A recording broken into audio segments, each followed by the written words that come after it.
फैसले को ख़त्म करने से पहले हम ये बात मुनासिब समझते हैं कि जब से दो जजेस ने सुमोटो की सिफारिश की है तब से वफाकी हुकूमत का अदालत और उसके कुछ जजेस से जो दुश्मनी पर मबनी रवैया है उस पर कुछ रोशनी डाली जाए। अदालती फैसले के मुताबिक 16 फरवरी को जस्टिस एजाजुल अहसन और जस्टिस मज़ाहिर अकबर नकवी ने चीफ जस्टिस से इंतखाबात में इल्तवा से मुताल्लिक सुमोटो एक्शन लेने की दरख्वास्त की और ये वही तारीख थी जिसमें 3 ऑडियो लीक्स रिलीज कर दी गई और वफाकी वुज़रा ने नेशनल मीडिया के सामने इन खबरों की हिमायत की और फिर पंजाब और खैबर पख्तूनख्वा असेंबली के स्पीकर्स ने इलेक्शन की तारीख से मुताल्लिक 18 फरवरी को सुप्रीम कोर्ट में मुश्तरका दरख्वास्त दायर कर दी और फिर चीफ जस्टिस ने इन दरख्वास्तों पर समाअत के लिए एक 9 रुकनी बेंच बना दिया और उसकी समाअत 23 फरवरी 2023 को मुकर्रर कर दी और उसकी समाअत के दौरान ही एक जज ने जस्टिस एजाजुल अहसन और जस्टिस मज़ाहिर अकबर नकवी की बेंच में मौजूदगी पर एतराज़ उठा दिया कि वो 90 दिन में इलेक्शन से मुताल्लिक पहले से ही अपनी राय दे चुके हैं। उसी दिन दरख्वास्तों के मेरिट्स पर बहस के आगाज के बगैर 2 दीगर जजेस ने भी अपने अलहदा नोट्स में स्पीकर्स की दरख्वास्तों को मुस्तरद कर दिया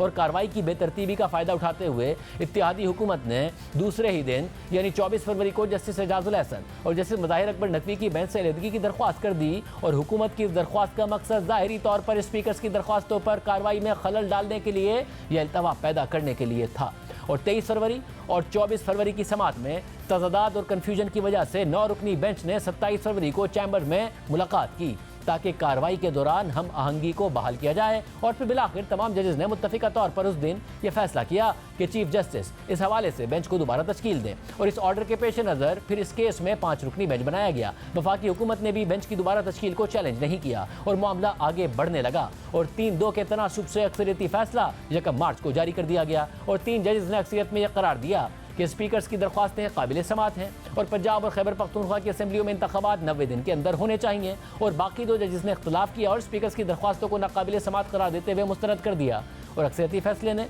वफाकी हुकूमत को नाखुश कर दिया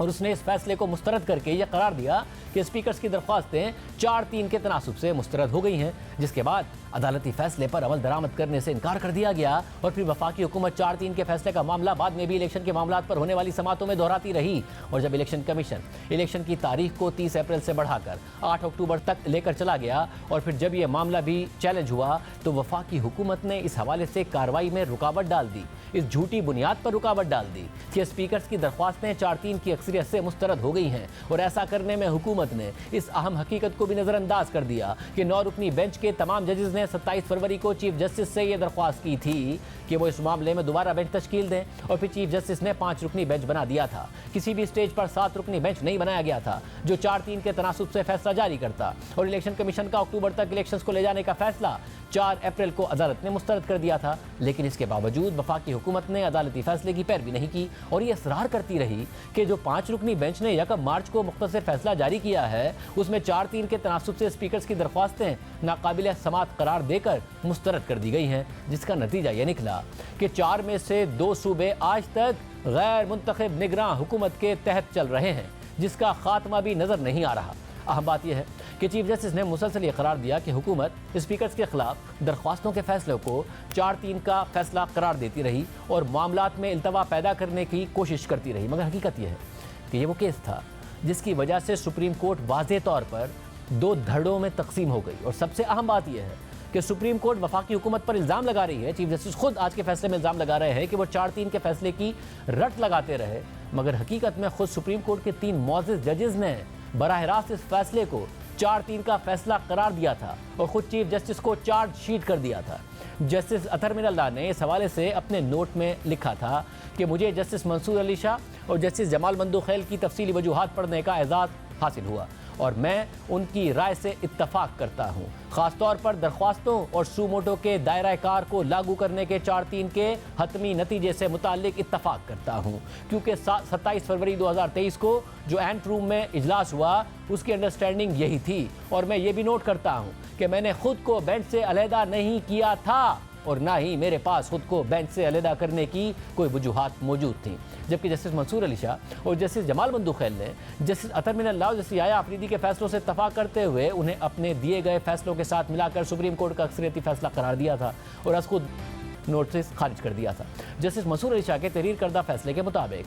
चीफ जस्टिस उमर अता बंदियाल ने 27 फरवरी को 9 रुकनी बेंच का इजलास तलब किया और इस इजलास में गौर व फिक्र के बाद जस्टिस एजाजुल एहसन और जस्टिस मज़ाहिर अली अकबर नकवी ने खुद को बेंच से अलहदा करने का फैसला किया। फैसले के मुताबिक जस्टिस अतर मिनल्लाह और जस्टिस याया अफरीदी, जो पहले ही दरख्वास्त को मुस्तरद करने का फैसला दे चुके थे और अपने फैसले में बेंच में बैठने का मामला भी चीफ जस्टिस पर छोड़ चुके थे और ये लिख चुके थे कि हम बेंच में रहने का मामला चीफ जस्टिस पर छोड़ते हैं, फिर चीफ जस्टिस ने एक नया बेंच तश्कील दे दिया जो 5 रुकनी था। लेकिन जस्टिस अतर मिनल्लाह और जस्टिस याया अफरीदी को बेंच से निकालने का कोई ऑर्डर जारी नहीं किया गया, इसलिए हमने ऑर्डर जारी ना करने से मुताल्लिक वजूहात को बयान करना ज़रूरी समझा ताकि उन्हें रिकॉर्ड का हिस्सा बनाया जाए। फैसले के मुताबिक हम इस बात पर यकीन रखते हैं कि हमारा फैसला हमारे मुअज़्ज़िज़ जजेस जस्टिस याया अफरीदी और जस्टिस अतर मिनल्लाह के फैसले से इत्तफाक करता है और मौजूदा सू मोटो कार्रवाई को मुस्तरद करने से मुताल्लिक यह फैसला अदालत का 4-3 से अक्सरियती फैसला बनता है, जबकि हमारे मुअज़्ज़िज़ 3 जजेस ने यह करार दिया कि उनका फैसला 3-2 की अक्सरियत से अक्सरियती फैसला है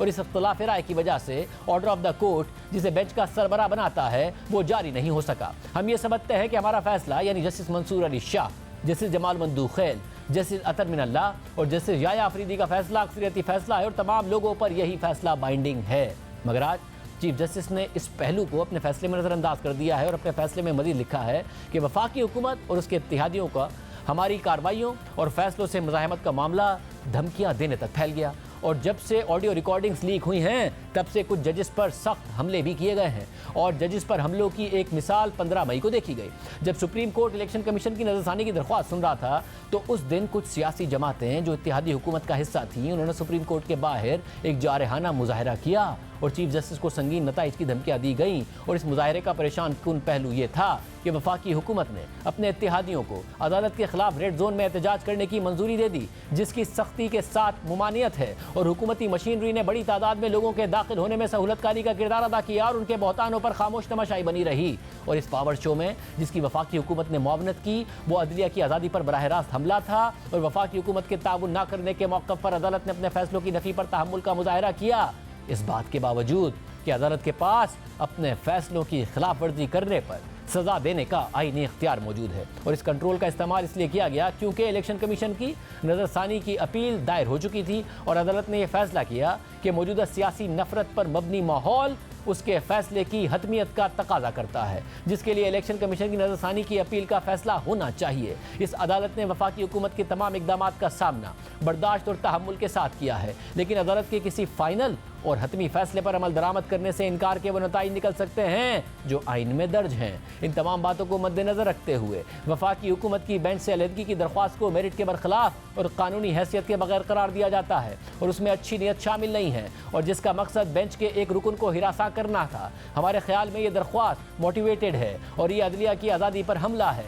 इसलिए इसे मुस्तरद किया जाता है। चीफ जस्टिस उमर बदियाल ने आज फैसले में लिखा है कि चंद जजेस को बेंच से अलग करने की दरख्वास्तों का मामला 14 और 18 जनवरी को बिल तरतीब पंजाब और खैबर पख्तूनख्वा असेंबलियों की तहलील के साथ शुरू हुआ, लेकिन हकीकत यह है कि PDM की जमातें उससे बहुत पहले ही चीफ जस्टिस उमर बंदियाल और उनके साथ समाअत करने वाले चंद जजेस पर एतराज़ात कर रही थी। ये मामला खुलकर गुज़िश्ता साल ही सामने आ गया था जब वज़ीर आला पंजाब हमजा शहबाज के इंतखाब से मुताल्लिक डिप्टी स्पीकर पंजाब की रूलिंग के केस में PDM ने फुल कोर्ट बनाने का मुतालबा किया था और चीफ जस्टिस उमर बंदियाल की जानिब से यह मुतालबा मुस्तरद किए जाने के बाद 25 जुलाई 2022 को समाअत के बायकॉट का ऐलान कर दिया गया था। PDM के सरबराह मौलाना फजलुर रहमान ने उस वक्त कहा था कि इंसाफ के फ़रोग़ के लिए फुल कोर्ट की दरख्वास्त दी थी, लेकिन मुतालबा नहीं माना गया। हमारा मुतालबा मुस्तरद हुआ तो हम भी अदालती फैसला मुस्तरद करते हैं और बायकॉट करेंगे।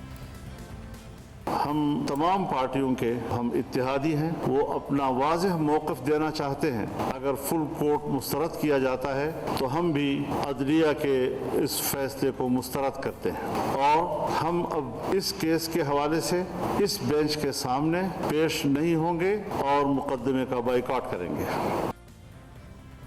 चीफ जस्टिस उमर बंदियाल की सरबराही में जस्टिस एजाजुल एहसन और जस्टिस मुनीब अख्तर पर मुश्तमिल 3 रुकनी बेंच ने यह समाअत की थी। इसी बेंच पर PDM ने एतराज़ किया था और इसी बेंच ने खुद ही ये एतराज़ मुस्तरद करके समाअत जारी रखी थी और डिप्टी स्पीकर पंजाब असेंबली की रूलिंग के खिलाफ फैसला दे दिया था। यही वो फैसला था जिसके बाद हमजा शहबाज वज़ीर आला पंजाब नहीं रहे थे और चौधरी परवेज़ इलाही वज़ीर आला बन गए थे। फिर चौधरी परवेज़ इलाही ने जनवरी 2023 में पंजाब असेंबली तोड़ने की तजवीज़ दी। 14 जनवरी को पंजाब असेंबली तहलील हो गई और फिर 16 फरवरी को CCP और लाहौर गुलाम महमूद डोगर का केस सुनते हुए सुप्रीम कोर्ट के जस्टिस एजाजुल एहसन और जस्टिस मज़ाहिर अली नकवी ने पंजाब में इंतखाबात ना होने पर तशवीश का इजहार कर दिया। एक note chief justice Umar Bandial को भेज दिया और चीफ जस्टिस ने उस नोट पर 22 फरवरी को खुद नोटिस ले लिया। ये वो मरहला है जिसका जिक्र चीफ जस्टिस ने आज अपने फैसले में किया है, लेकिन हकीकत यह है कि इससे बहुत पहले ही जुलाई 2022 में पीडीएम की जानिब से मखसूस बेंचेस पर एतराज़ और उनके बाइकआउट का सिलसिला शुरू हो गया था।